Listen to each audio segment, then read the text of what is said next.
What's up guys, I am AK. The latest issue of Total Film magazine has an in-depth feature on the movie Venom, where Tom Hardy confirms the plans for Venom Trilogy. Also, there are a lot of important details on the future of Venomverse and its characters, mentioned by director Ruben Fleischer, Michelle Williams and Tom Hardy, which I am going to break down and explain in this video.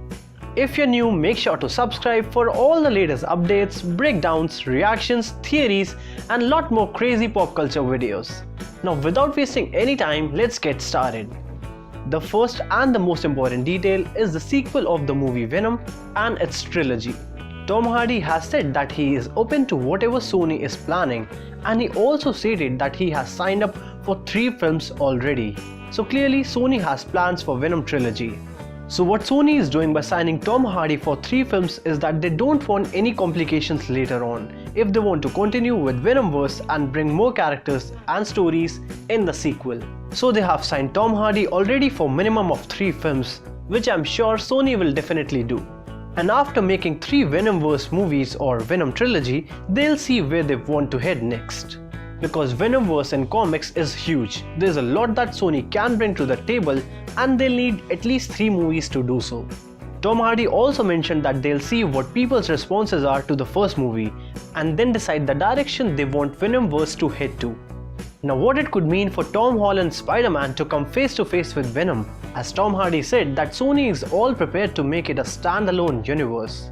That means if the first movie goes well, then the already very thin chances of Tom Holland's Spider-Man being part of this Venomverse might get slimmer. While no one can be very sure what's going to happen in the future installments of Venom, but maybe Disney and Kevin Feige will get interested in Venom to be the part of the MCU if Sony pulls off this standalone. The director Ruben Fleischer said that they are definitely thinking about this world as a big evolving world and they want to have option of going in different directions. But this movie is all about Venom, focusing on the introduction of Eddie Brock and the symbiote Venom. Now comes the second important detail. Fleischer also said that there are other villains in the movie too, and they're planning a big world with these characters.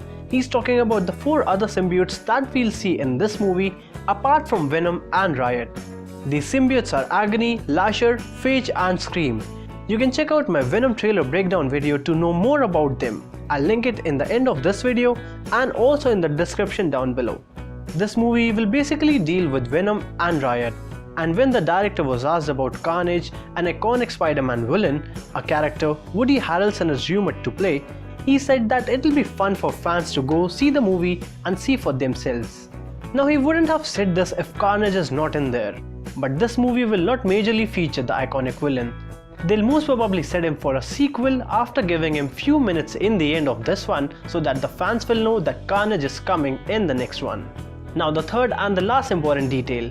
Anne Weying in the comics becomes She-Venom when the Venom symbiote takes over her body just to save her life for a very brief moment. So Michelle Williams playing Anne Weying, when asked about She-Venom, said that She-Venom would be a dream come true for her. Though in the comics it was for a very brief moment, but the movies can make changes if they want She-Venom character for a little longer.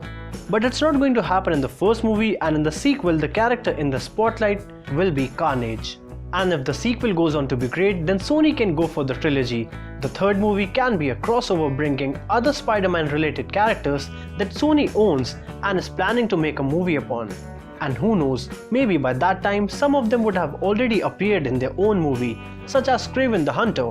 Also with Marvel support, they can also bring Tom Holland's Spider-Man in it, as both the actors Tom Holland and Tom Hardy want Spider-Man and Venom to show up together in a movie. So what do you guys think? Will Sony be successful in making a Venom trilogy based just around Venom? Or will we see Tom Holland's Spider-Man crossing paths with Tom Hardy's Venom? Mention your thoughts in the comment section below. Make sure to subscribe if you haven't for more awesome videos that will keep on coming. It really means a lot if you guys subscribe. Give this video a big thumbs up if you enjoyed. I really appreciate you guys for watching this. Until the next time, thank you so much for watching. See you soon.